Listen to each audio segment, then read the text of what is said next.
Good morning. आज हम लोग को पढ़ना है मॉडरेट पॉलिटिक्स या उदारवादी राजनीति।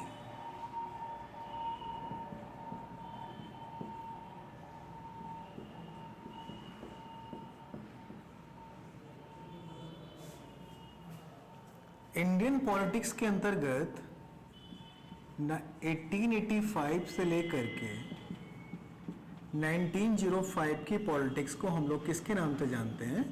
मॉडरेट पॉलिटिक्स या उदारवादी राजनीति के नाम से जानते हैं। उदारवादी राजनीति की अगर हम बात करें तो देखिए, इसे मॉडरेट या उदारवादी राजनीति क्यों कहा गया कि इट वॉज बेस्ड ऑन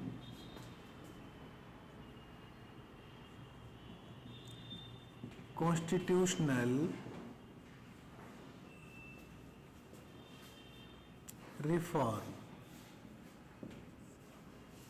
ठीक, क्योंकि यह संवैधानिक सुधारों पर आधारित थी। ठीक, अगर इस राजनीति को आप इस कंपेयर करें जो भारत में नेशनल मूवमेंट के अंतर्गत और भी धाराएं डेवलप हुई, जैसे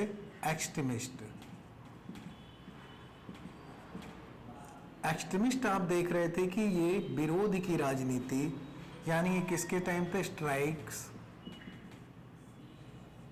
यानी कि हड़तालों पर विश्वास करते थे और विरोध की राजनीति करने पर विश्वास करते थे। दूसरी तरफ आप देखें गांधी आप देख रहे हैं साफ मना कर दे रहे हैं। सत्याग्रह यानी जो सच नहीं है हम वो नहीं मानेंगे, आप देख रहे हैं ये भी विरोध की राजनीति कर रहे थे यहाँ पे। इसके बाद हम देखें कि रेवोल्यूशनरी मूवमेंट यानी क्रांतिकारी आंदोलन चला। क्रांतिकारियों में आप देखते वो तो बम और पिस्तौल की राजनीति कर रहे थे। इसी के बाद आप देखते हैं यहाँ पे सोशलिस्ट, और सोशलिस्टों में भी आपने देखा कि जो एक एग्रेसिव धड़ा था कम्युनिस्ट, वो भी एग्रेसिव पॉलिटिक्स की बात कर रहा था। सोशलिस्ट भी एक मास मूवमेंट की बात कर रहे थे। तो इस तरीके से अगर हम देखें तो इन सारी विचारधाराओं से कंपेयर करें तो ये जो इनका रास्ता था राजनीति करने का, ये कैसा है? ये एक लिबरल रास्ता है, यानी कि ये संवैधानिक तरीके से रिफॉर्म कराने के पक्षधर थे, जिसके अंतर्गत आप देखिए आप क्या लेके आएंगे? आप एक रेजोल्यूशन लेके आएंगे, रेजोल्यूशन के सपोर्टर्स लेके आएंगे और इस तरीके से अपनी मांगों को मनवाएंगे। दूसरा, असेंबली का यूज करेंगे,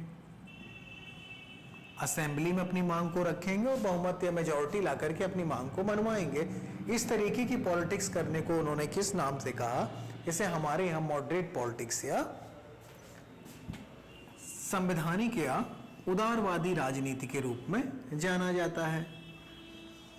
अब देखिए, इस राजनीति का जन्म या जो इस राजनीति के यहाँ पे इंपॉर्टेंट लीडर्स थे, ये इस तरीके की सोच क्यों रखते थे और कैसे इस राजनीति का भारत में जन्म हुआ? तो अब देखिए कि इस राजनीति का जो एम था, इससे आप चीजों को समझ जाएंगे। इसका एम था रिफॉर्म्स, यानी कि ये भी सुधार कराने की राजनीति थी। ठीक, ये कोई रेडिकल चेंज या परिवर्तन लाने की बात नहीं कर रहे थे, ये केवल रिफॉर्म्स की बात कर रहे थे। सुधार कैसा? पॉलिटिकल, इकोनॉमिक, एडमिनिस्ट्रेटिव और अदर, इस तरीके की रिफॉर्म्स की बातें इन्होंने करना चालू की। तो इस तरीके से आप देखिए कि केवल सुधार करने की बात कर रहे थे, और जब आप सुधार करने की बात करते हैं, इसका मतलब कि आपकी उस व्यवस्था के ऊपर आस्था या विश्वास है। यानी अगर आप किसी चीज को मानते हैं कि ये सही है तो आप उसमें कुछ सुधार करने की बात करेंगे। जैसे आपका मकान ले लीजिए, अगर आपके पास अपना मकान है और आप मानते हैं कि अभी ये रहने लायक है, कि रहने के लिए अनुपयोगी नहीं है, तो आप क्या करेंगे उस मकान में? कहीं टूट गया तो परिवर्तन करा देंगे, फिर से कोई नई चीज बनवा देंगे, कहीं उसको फिर से एक बार नया तरीके से लाने का काम करेंगे। लेकिन आप उस मकान को छोड़ने की बात नहीं करेंगे, यानी कि आप उसे तोड़ने की बात नहीं करेंगे। ठीक, तो इसका मतलब कि इनका भी कहीं ना कहीं जो ये राजनीति है, इसके उद्देश्य हमें बताते हैं कि इस राजनीति का जो सोर्स है वो कहीं ना कहीं किस पे? ये ब्रिटिश गवर्नमेंट पे फेथ या आस्था रखता था। और जब क्यों? क्योंकि इस राजनीति में आप देखें कि this politics was middle class politics. यह कैसी थी? मध्यम वर्गीय राजनीति थी।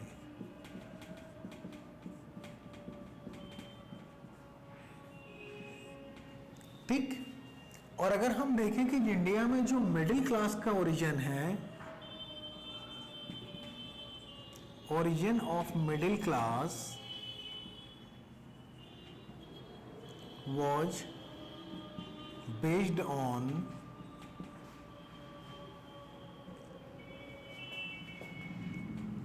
यूरोपियन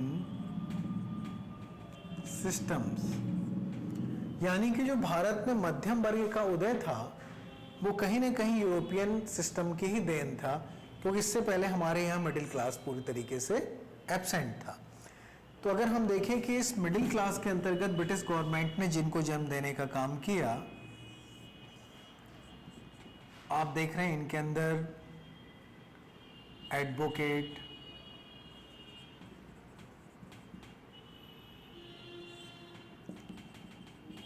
वकील, डॉक्टर्स, टीचर,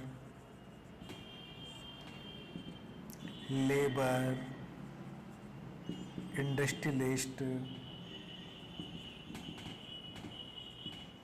ठीक, तो इस तरीके से अगर आप देखें तो इस समय की पॉलिटिक्स में इन वर्गों का जन्म ही किससे हुआ? ब्रिटिश गवर्नमेंट के कारण मिडिल वर्ग पैदा हुआ। और ये कहीं ना कहीं किन संस्थाओं में जुड़ा रहा? यानी अगर वकील है तो ब्रिटिश अदालतों में ही भारत में जो ब्रिटिश रूल रेगुलेशंस को फॉलो करती हैं उनके अंदर उसने वकालत की। डॉक्टर भी कहीं ना कहीं पढ़ने से लेकर के बाकी इंग्लैंड तक जाना आना, इंग्लैंड की लिटरेचर्स को यूज करना डेवलपमेंट के लिए, तो कहीं ना कहीं उसका विश्वास भी उस सिस्टम पे था। टीचर, जो नए स्कूल्स खोले, एजुकेशन प्रणाली उसी तरीके से। ठीक, लेबर, अधिकांश फैक्ट्रियाँ यूरोपियंस की तो उन्हीं रेगुलेशन से गाइडलाइन से परिचित थे। इसी तरीके से इंडस्ट्रियलिस्ट। तो आप देख रहे हैं कि कहीं ना कहीं इन सब का जो सोर्स था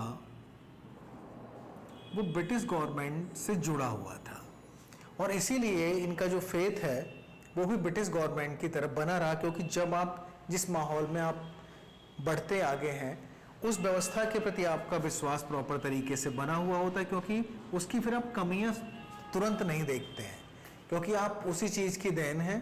तो पहले आप उसमें फेथ रखते हैं, और जब समय के साथ बड़े लेवल पे कमियां पैदा होती हैं तब आप उनको देखना स्टार्ट करते हैं, और उस वो भी किस रूप में? रिफॉर्म्स के रूप में। तो इसीलिए इस आंदोलन के अंतर्गत या जो ये राजनीति बनी, इस राजनीति का नेचर ही कैसा था? सुधारवादी था। ठीक, और इसीलिए किस रूप में? इसे मॉडरेट पॉलिटिक्स के रूप में जाना जाता है। इस राजनीति से जुड़े हुए लोगों ने, ठीक, पहला रीजन तो ये कि इसी की देन था ये। दूसरा आप देखेंगे कि मिडिल क्लास वर्ग ने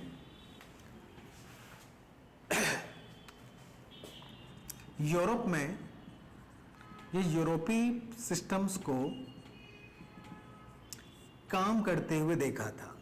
इनमें से अधिकांश यूरोप गए थे, पढ़ाई लिखाई से लेकर के यूरोपीय सिस्टम तक से परिचित थे, तो उन्होंने उस सिस्टम को सिस्टमैटिक तरीके से यूरोप में काम करते देखा था।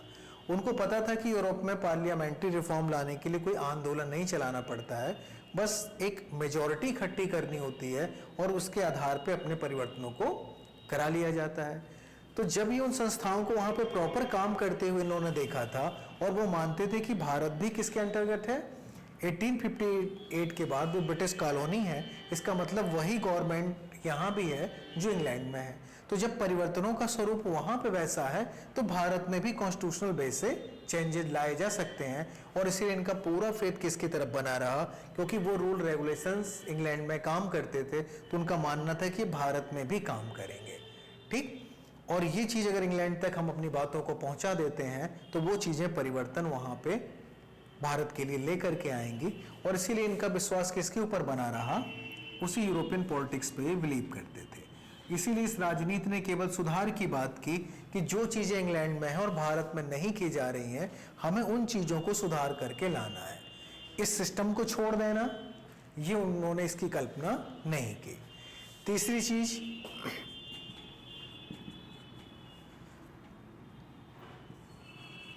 उनको ये पता था कि फ्यूडलिज्म यानी कि सामंतवाद ये हमारा एक ओल्ड सिस्टम है, और इस सिस्टम को अगर ख़त्म करना है हमें तो भारत में ब्रिटिश या यूरोपियन संस्थाओं का डेवलपमेंट जरूरी है, और वो संस्थाएं किसके थ्रू आ सकती हैं, ब्रिटिश गवर्नमेंट के थ्रू, और इसीलिए वो अभी भी कॉन्स्टिट्यूशनल पॉलिटिक्स के प्रॉपर सपोर्टर बने रहे, और इसीलिए इस राजनीति को हम किस रूप में देखते हैं, एक मॉडरेट पॉलिटिक्स के रूप में इसे हम लोग देखते हैं।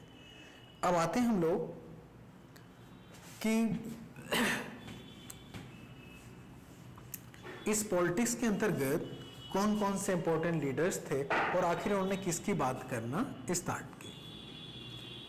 सबसे पहले हम देखेंगे कि इनके इंपॉर्टेंट लीडर्स की, इसमें हम देखते हैं शुरुआत में दादा भाई,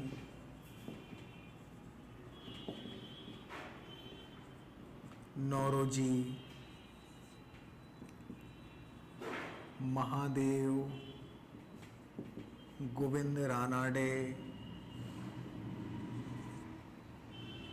S.N. बनर्जी, गोपाल कृष्ण,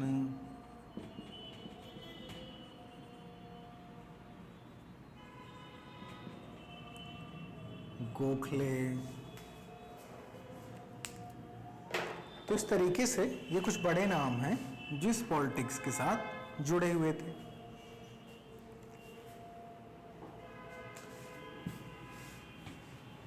इस पॉलिटिक्स का जो एम था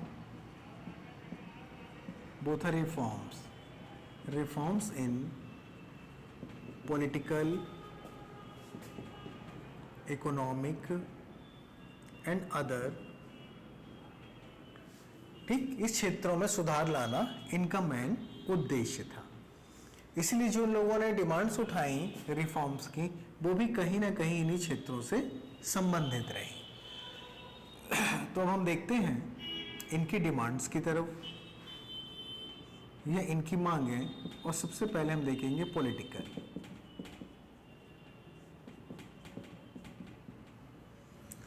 उनको ये पता था कि इंग्लैंड में भी पार्लियामेंट्री सिस्टम है,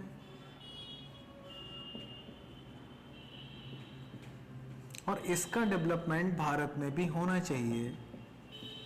तो जो उन्होंने यहाँ देखा कि असेंबली बनाना स्टार्ट हुई हमारे यहाँ पे, उन असेंबलियों की सबसे बड़ी कमी ये थी कि इन असेंबलियों की संख्या बहुत कम थी। जो भी यहाँ पे लेजिस्लेटिव असेंबलीज बनाई गई 1861 से इसने काम करना शुरू किया, और 1861 में 5+1 और जो एडिशनल मेंबर्स की संख्या रखी गई वो रखी गई 6 to 12, यानी कि पूरे भारत से 12 लोग केवल मैक्सिमम सेंट्रल लेजिस्लेटिव असेंबली का पार्ट बन सकते थे। तो उन्होंने देखा कि इंग्लैंड में जब इतनी कम पॉपुलेशन है और सेंट्रल लेजिस्लेटिव असेंबली में जो हाउस ऑफ कॉमन्स है इससे बहुत बड़ी संख्या में लोग हैं और जनप्रतिनिधि के रूप में, तो भारत में इतने क्यों, क्योंकि उनको इंग्लैंड की संस्थाओं के बारे में भी जानकारी थी, और इसीलिए उन्होंने पहली डिमांड किस चीज़ से उठाई कि एक्सपेंशन ऑफ लेजिस्लेटिव असेंबलीज, यानी कि विधान परिषद का विस्तार।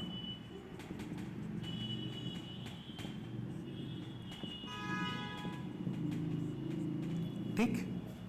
दूसरी महत्वपूर्ण चीज उन्होंने देखा कि लेजिस्लेटिव असेंबलीज के राइट्स, उनको ये पता था कि इंग्लैंड में जो भी विधान परिषदें बनी हैं वो क्वेश्चन कर सकती हैं, कॉम्प्लीमेंट्री क्वेश्चंस कर सकती हैं, बजट पे डिस्कशन कर सकती हैं। ऐसे कोई भी राइट्स इंडिया में नहीं दिए गए थे लेजिस्लेटिव काउंसिल्स को। तो उन्होंने किसकी बात करी? Question rights, question and complementary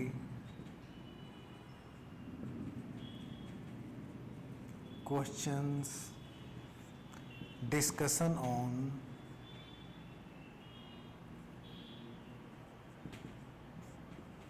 budget. ठीक, इस तरीके से उन्होंने इनकी मांगे यहां पे करना चालू कर दी। इसी तीसरी चीज महत्वपूर्ण, civil services exam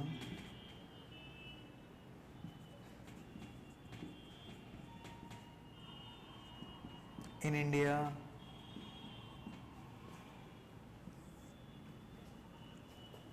and age related reforms.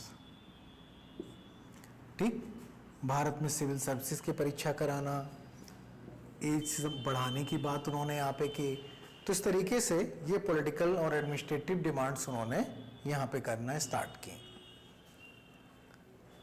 इसके बाद दूसरी नंबर की महत्वपूर्ण चीज जिसमें उनकी सबसे बड़ी उपलब्धि रही वो थी उनकी कुछ इकोनॉमिक्स डिमांड।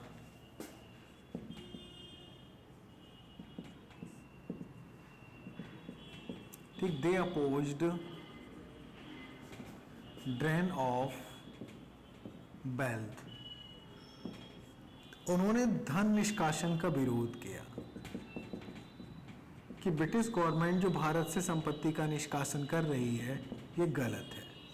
क्योंकि दादा भाई नौरोजी ने 1960-61 की इनकम, पर कैपिटल इनकम और करंट को देखा तो उन्होंने देखा कि धीरे धीरे ये इंग्लैंड की पर कैपिटल इनकम भारत से पैसे जाने से बढ़ती चली जा रही है और ये यहाँ कम। तो इस मुद्दे को उन्होंने वहाँ पे उठाया। दूसरी डिमांड थी उनकी टैक्सेशन पॉलिसी से संबंधित। ये यूरोपियन और इंडियन गुड्स पे अलग अलग काम करती थी कि अगर कोई इंडियन यूरोप से इंपोर्ट करना चाह रहा है तो उसे ज़्यादा माने मिनिमम ड्यूटी देनी पड़ेगी, और कोई अगर भारत से एक्सपोर्ट करना चाह रहा है तो उसे ज़्यादा देनी पड़ेगी। तो इस तरीके से टैक्सेशन पॉलिसी को भी इक्वल करने की बात इन्होंने यहाँ पे उठाई। तीसरी थी support to Indian industry and agriculture.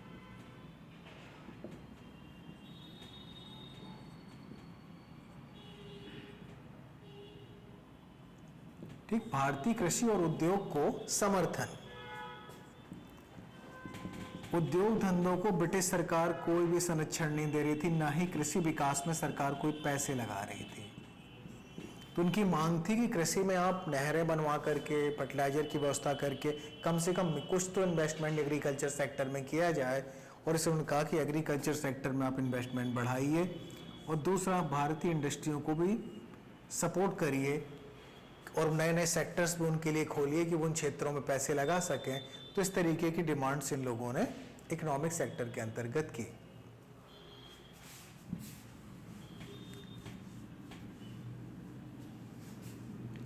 इसके बाद देखें कि अदर डिमांड्स के अंतर्गत तो फ्री प्राइमरी एजुकेशन,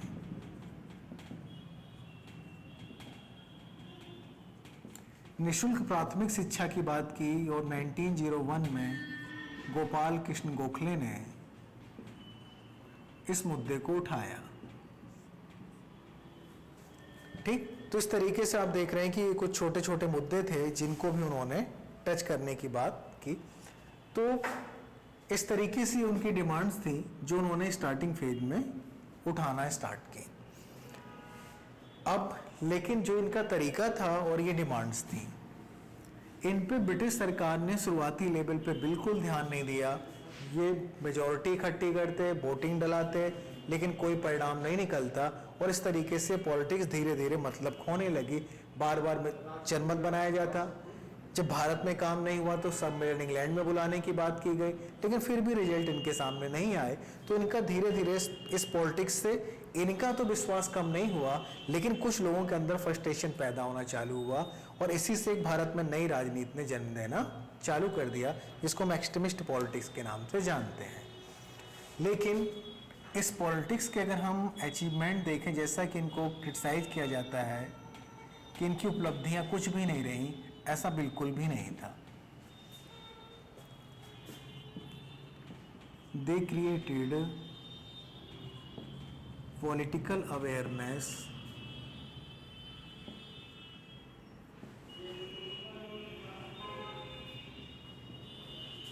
इन इंडिया। उन्होंने भारत में राजनीतिक जागरूकता को निर्मित किया। दूसरा, कॉन्स्टिट्यूशनल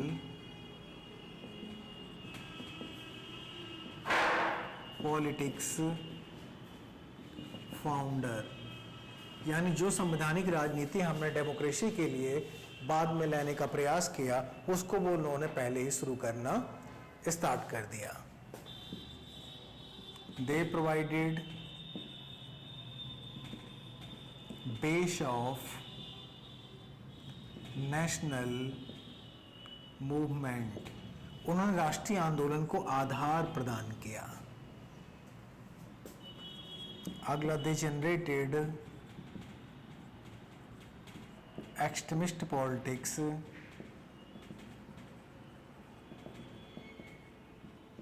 इन इंडिया।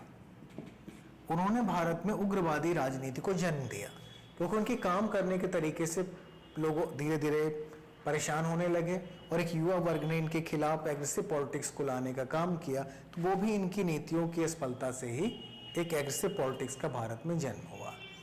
अगर हम इनकी कमियों को देखें तो इस फेज में कमियां ढेरों होनी थी, इसमें कोई सोचने वाली बात ही नहीं थी। लेकिन इनकी जो सबसे बड़ी कमी थी कि वो ब्रिटिश गवर्नमेंट पे पूरी तरीके से फेक करते थे, और दूसरा, वो मास मूवमेंट के सपोर्टर नहीं थे। उनका मानना था कि ब्रिटिश सरकार ही सुधारों को ला सकती है, इसलिए ब्रिटिश सरकार का भारत में रहना जरूरी है, हमें अपनी मांग पहुंचानी है इंग्लैंड तक। ये उनका पहली चीज थी। बार बार की असफलताओं के बाद भी वो इस चीज से बाहर नहीं निकल पा रहे थे। दूसरी कमी कि वो आम जनता को राजनीति से जोड़ने के समर्थक नहीं थे। उनका मानना था कि अभी जनता इस लायक नहीं हुई है, कुछ राजनीति में लेके आना चाहिए, और इसीलिए उन्होंने इसका विरोध किया, और वो मिडिल क्लास पॉलिटिक्स के ही समर्थक थे। तो ये थी हमारे यहाँ की मॉडरेट पॉलिटिक्स। बाकी चीज़ों को हम लोग अगली क्लास में। Thank you.